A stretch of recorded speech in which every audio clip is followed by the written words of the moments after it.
बात हम करते हैं विलयन के बारे में। देखिए विलयन क्या होता है, ये पार्ट आपका सेकंड होगा वीडियो का। अब समझेंगे ध्यान से कि जो विलयन होगा तनु, सांद्र, संतृप्त, असंतृप्त, असंतृप्त, अति संतृप्त, 5 प्रकार के विलयन है। जो विलय मतलब होता है चीनी, विलायक माने होता है पानी। जिसकी मात्रा अधिक होगी उसको बोलते हैं विलायक और जिसकी मात्रा कम होगी उसे बोलते हैं विलय। ध्यान समझिएगा। तनु जो विलयन होता है, तनु विलयन होता है पतला। कैसा विलयन होता है? पतला विलयन।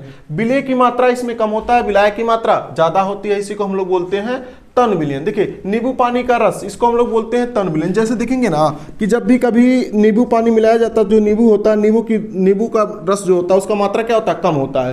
तो दोनों तो विलयन ही बनते हैं, नींबू और पानी, लेकिन इसमें जो विलय होगा नींबू का रस और विलायक जो होगा पानी होगा। ठीक है, तो ये क्या हो जाएगा आपका?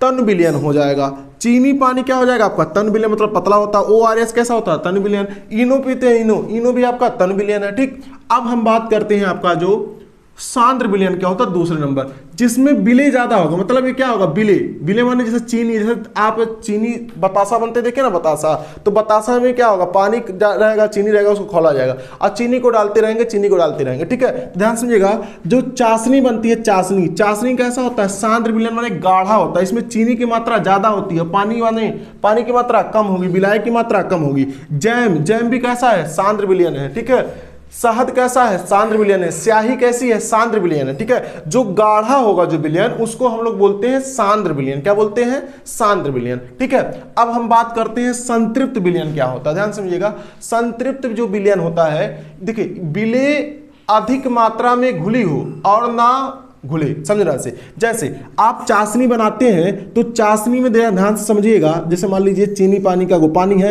अब इसमें आप चीनी डालते रहे तो चाशनी बनेगा।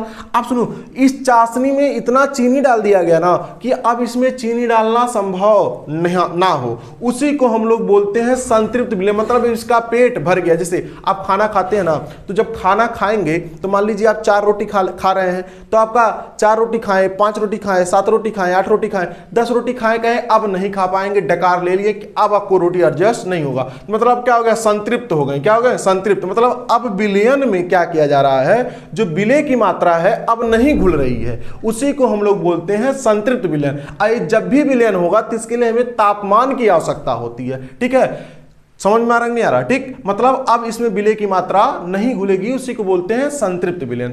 असंतृप्त विलयन क्या है? आप खाते जा रहे हैं, आपका पेट ही नहीं भर रहा है, उसी को बोलते हैं असंतृप्त विलयन। मतलब विलय को घोला जा रहा है, और विलयन बनता चलता जा रहा है। उसी को, जैसे मान लीजिए बतासा बनता है, थोड़ा और चीनी डाल के उसको घोलते हैं। ठीक है, तो क्या हो रहा है? मतलब अभी उसका पेट नहीं भरा है, जिसमें विलय की मात्रा थोड़ा उसमें डाला जा रहा है, उसी को बोलते हैं असंतृप्त। असंतृप्त माने पेट का ना भरना, और संतृप्त माने पेट का भर जाना। अच्छा, अति संतृप्त क्या होता है? बहुत अधिक खा लेना, उसी को बोलते हैं अति संतृप्त। मतलब समझना, वह तापमान पर विलयन जिसमें संतृप्त विलयन में अधिक विलय घुल जाना। जैसे मिश्री जब बनता है, मिश्री बनाने का जो घोल होता है वो अति संतृप्त विलयन होता है। ठीक है, समझ में आने समझते हैं पांचों विलयन के बारे में। विलयन 5 भागों में बांटा गया है।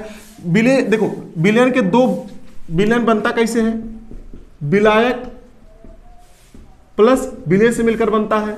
विलायक क्या होता है? जिसमें विलय की मात्रा घुल जाए उसे विलायक कहते हैं। अब विलय किसे कहते हैं? जो विलायक में घुल जाए उसे विलय कहते हैं। ठीक है, आप समझेंगे ध्यान से कि विलयन जो होता है इसको इंग्लिश में बोलते हैं सॉल्यूशन है। 5 भागों में डिवाइड किया गया है। इसके 5 प्रकार होते हैं। तन माने पतला विलयन, जो बहुत पतला होता है, जैसे नींबू पानी का रस, चीनी पानी हो जाएगा, शरबत हो जाएगा आपका। ठीक है, ORS हो जाएगा, इनो हो जाएगा, सब क्या हो जाएंगे आपके तन विलयन के अंतर्गत आ जाएंगे। घोल ही है, लेकिन क्या है? तन विलयन का घोल है। ठीक है, सांद्र विलयन माने होता है गाढ़ा, जिसमें विलय की मात्रा, जिसमें जैसे चीनी अधिक मिला देगा, जैसे आपका चाशनी बन गया, अब पानी की मात्रा कम, इसको बोलते हैं सांद्र विलयन माने गाढ़ा होता है, इसमें विलय की मात्रा ज्यादा, विलायक की मात्रा कम होगा। ठीक है, जैसे चाशनी, जैम, शहद क्या हो जाएंगे? स्याही, ये सब कैसे विलयन हो जाएंगे? गाढ़ा होते हैं, सब हो जाएंगे बेटा सांद्र विलयन। संतृप्त विलयन जिसमें अब विलय ना घोला जा सके, वह तापमान जिसमें विलय अधिक मात्रा में ना घुले, उसी को हम लोग बोलते हैं सांद्र विलयन। जैसे चाशनी में और चीनी का घोलना संभव नहीं हो। इसके बाद असंतृप्त माने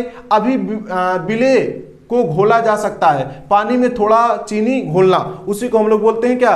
असंतृप्त विलयन। मतलब जिसमें अभी विलय को घोला जा सकता है। ठीक है, अति संतृप्त माने संतृप्त विलयन में अधिक विलय घुल जाना। जैसे इस विलयन में अधिक विलय को घुल जाना ही क्या कहलाता है?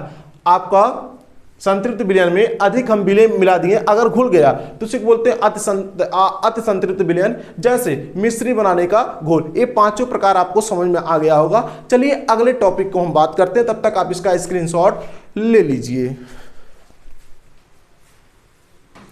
अब हम बात करते हैं निलंबन, कोलाइडी विलयन और टिंडल प्रभाव, भौतिक और रासायनिक परिवर्तन। ये लास्ट टॉपिक, 5 टॉपिक आपके चैप्टर के हैं।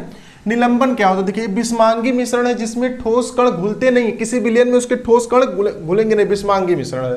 ठीक है, इसका आकार 10⁻³ से 10⁻⁴ होता है। ठीक है, जैसे देखिए पानी में अगर हम मिट्टी को घोलेंगे तो उसके कण घुलेंगे नहीं, नीचे जाके बैठ जाते हैं। रेत मिलाएंगे तो भी घुलेंगे नहीं, नीचे जाके बैठ जाएंगे। हल्दी का पाउडर अगर पानी में मिलाएंगे तो भी घुलेंगे नहीं, नीचे जाके बैठ जाएंगे। इसको हम अपनी आंखों से देख सकते हैं, निलंबन को अपनी आंखों से देख सकते हैं। ठीक है, इसके कण थोड़े बड़े होते हैं। ठीक, लेकिन समझिएगा सेम उसी प्रकार होता है कोलाइडी विलयन। कोलाइडी विलयन भी, इसमें क्या होता है, विलयन में पूरा फैल जाता है। जैसे मान लीजिए दूध को अगर पानी मिलाएंगे फैल जाएगा। कोहरा, स्याही, गोंद, खून, धुआं, शैम्पू, ये सब क्या होते हैं, फैल जाते हैं, चारों तरफ पानी में फैल जाएंगे। इसी को हम लोग बोलते हैं कोलाइडी विलयन। क्या बोलते हैं? कोलाइडी विलयन, चारों तरफ फैलते हैं। आइए क्या करता है, नीचे जाके बैठ जाता। समझिएगा, जैसे मान लीजिए पानी है, अब इस पानी में हम क्या करेंगे, अगर निलंबन को मिलाएंगे, पाउडर मिलाएंगे, हल्दी का पाउडर, तो आके नीचे से बैठ जाएगा। लेकिन शैम्पू मिला के घोल देंगे तो चारों तरफ फैल जाएगा पानी के अंदर। तो शैम्पू तुम्हारा क्या हो जाएगा, कोलाइडी विलयन। गोंद आपका क्या हो जाएगा, कोलाइडी विलयन। खून आपका क्या हो जाएगा, कोलाइडी विलयन। धुआं क्या हो जाएगा, कोलाइडी विलयन। दूध क्या हो जाएगा, कोलाइडी विलयन। ठीक है, लेकिन निलंबन जो होगा, निलंबन जैसे मिट्टी मिला देंगे, पानी में रेत मिला देंगे, हल्दी का पाउडर मिला देंगे तो घुलेगा नहीं, नीचे जाके जो बैठ जाएगा उसी को बोलते हैं निलंबन। अब देखिए, कोलाइडी तथा निलंबन को शुद्ध करना, अगर इसको हम शुद्ध कर सकते हैं, इन दोनों को शुद्ध कर सकते हैं। शुद्ध करने की प्रक्रिया को हम लोग बोलते हैं अपोहन, माने इंग्लिश में डायलिसिस। जैसे रक्त का अपोहन कौन करता है, रक्त से सोडियम निकालना, ठीक है, यूरिन निकालना, ये सब को अलग करने का काम कौन करता है, डायलिसिस हमारा किडनी करता है, डायलिसिस विधि करता है। ठीक है, निकाला जाता है। जिसको समस्या हो जाती है, मान लीजिए किडनी नहीं काम करता, उसको डायलिसिस कराना पड़ता है। ठीक है, हफ्ते में। ठीक, इधर देखिए टिंडल प्रभाव क्या होता है, कोलाइडी तथा निलंबन के कारण जब प्रकाश टकराता है तो इधर उधर बिखर जाता है, अर्थात प्रकाश का प्रतिलंबन हो जाता है, उसी को हम लोग बोलते हैं टिंडल प्रभाव। जैसे मान लीजिए किसी पानी में ना आप कोई कण है, अब इस पे कोई टार्च जलाया गया, ठीक है, टार्च का प्रकाश इस पे पड़ रहा है, ठीक है, तो इसके प्रकाश इधर उधर फैलते हैं, इसी को हम लोग बोलते हैं टिंडल प्रभाव। क्या बोलते हैं, टिंडल प्रभाव। ठीक है, अब समझते हैं भौतिक परिवर्तन और रासायनिक परिवर्तन क्या होता है। आकार और अवस्था में परिवर्तन ही क्या कहलाता है, भौतिक परिवर्तन। जैसे आप एक कागज का टुकड़ा लीजिए, उस कागज के टुकड़े का आकार देखिए आयताकार होगा, उसको हम टेढ़ा मेढ़ा काट देंगे तो क्या हो जाएगा, उसके आकार में परिवर्तन हो जाएगा, उसी को हम लोग बोलते हैं भौतिक परिवर्तन। ठीक है, आप समझिएगा, जैसे इसमें नया पदार्थ बनता है, क्या बनता है, नया पदार्थ बनता है। लेकिन रासायनिक परिवर्तन देखिए ध्यान से, जो रासायनिक परिवर्तन होता है इसमें रासायनिक गुणधर्म बदलता है। जैसे कागज को जला देना क्या हो जाएगा, रासायनिक परिवर्तन में। दूध से दही बनना क्या होगा, रासायनिक परिवर्तन। लेकिन रासायनिक परिवर्तन में फिर हम पहले पदार्थ को प्राप्त नहीं कर सकते हैं। ठीक है, ये आपके टॉपिक थे, ये आपके टॉपिक आपके समाप्त होते हैं चैप्टर नंबर 2। आप चैनल को सब्सक्राइब कर लीजिए और अगर आपने पूरा वीडियो देखा है तो इस में कमेंट में अपना नाम जरूर लिखिएगा। अगर किसी प्रकार का कंफ्यूजन होगा तो उस प्रश्न को भी कमेंट बॉक्स में लिखकर भेजिएगा। धन्यवाद और अपने दोस्तों में शेयर करिए।